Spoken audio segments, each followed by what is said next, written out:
The European part of the war, I always put it that way because people tend to forget that the war in the Far East started 2 years earlier. But the European part of the Second World War began in September of 1939, and really, apart from things like rationing and blackout and things like that, it didn't affect the civilian population, unless, of course, they had family members fighting the war, at first. But the situation changed in the summer of 1940 when France capitulated. At first, the Battle of Britain began with the Germans trying to establish control of the airspace over Britain so that they could invade Britain. Well, fortunately, they were not able to establish control of the airspace, so they could, although they did invade the Channel Islands, they did not invade the mainland of Britain. And when they had given that up, when it was getting too far into the season, they began to bomb the civilian population. There had been, of course, bombing of airfields, bombing of radar stations and so on before that, but that was in the south of England. And when they began to bomb the civilian population, at first it was in London and in other parts of southern England.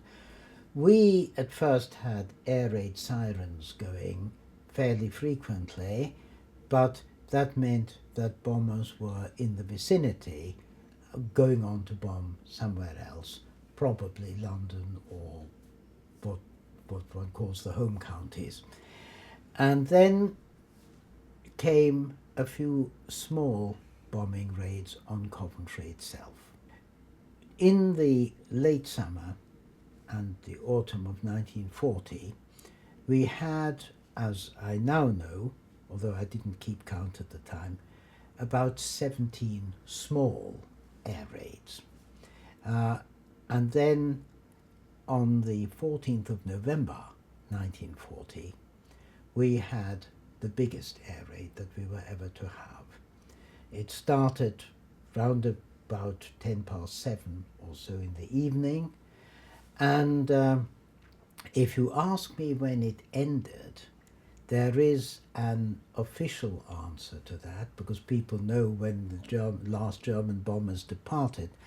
But to us, it wasn't obvious when it ended, because by that time the electricity supplies to the whole city had gone, and the all clear, which would normally have been sounded, could no longer be sounded.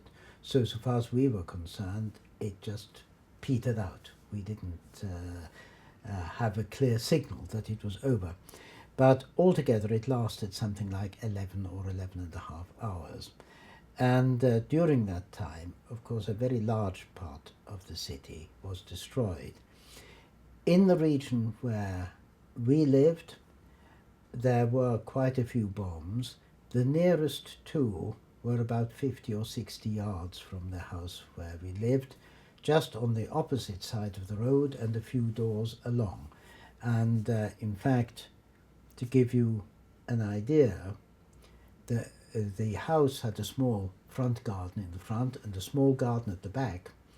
The bombs landed on the front side of the house, but the next day we found half a paving stone from one of these bombed places in our back garden. It had been lobbed over the row of houses and had landed in our back garden.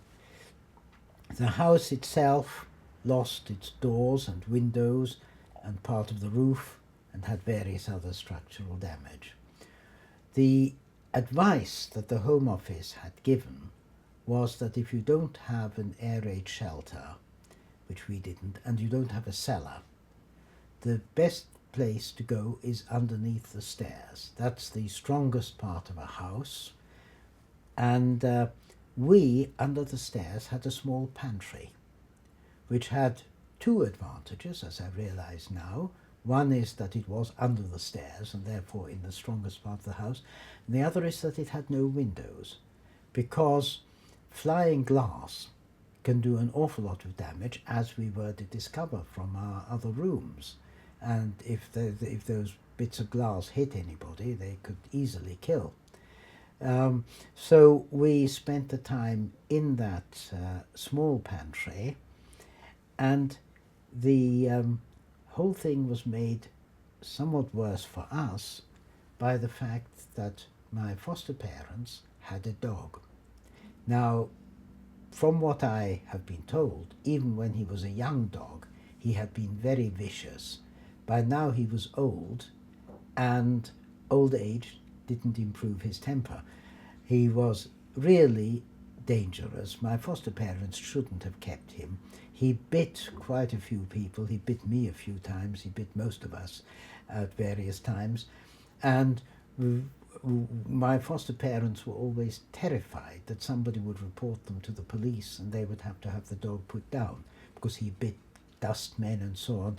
Dustmen had to be given £0.50 to say nothing about it. £0.50 was quite a lot of money to a dustman in those days, and that sort of thing. And of course, every time a bomb came near, the dog growled. We were terrified the dog would attack us, quite apart from the bombs. And so I'm afraid that was a frightening experience. And of course, there was the damage, there was the loss of life, of course, and also there was the loss of services, because after a raid like that you have no electricity, you have no gas, you have no water. They used to come round in with vans bringing water. You brought out your jug and had it filled with water, and you were very careful about how you used that water, because there would be no more until the van came round the next time. And it was quite a number of weeks before these services were restored. Another thing that happens during air raids, of course, is that when the water is restored, it is coming through pipes that are still leaking, and the sewage pipes next to them are also leaking, so that in fact water has to be boiled, and we all had to be inoculated against typhoid. Even so, there were some cases of typhoid in the city. It's a sort of thing which would be unthinkable even in those days in a British city in normal times.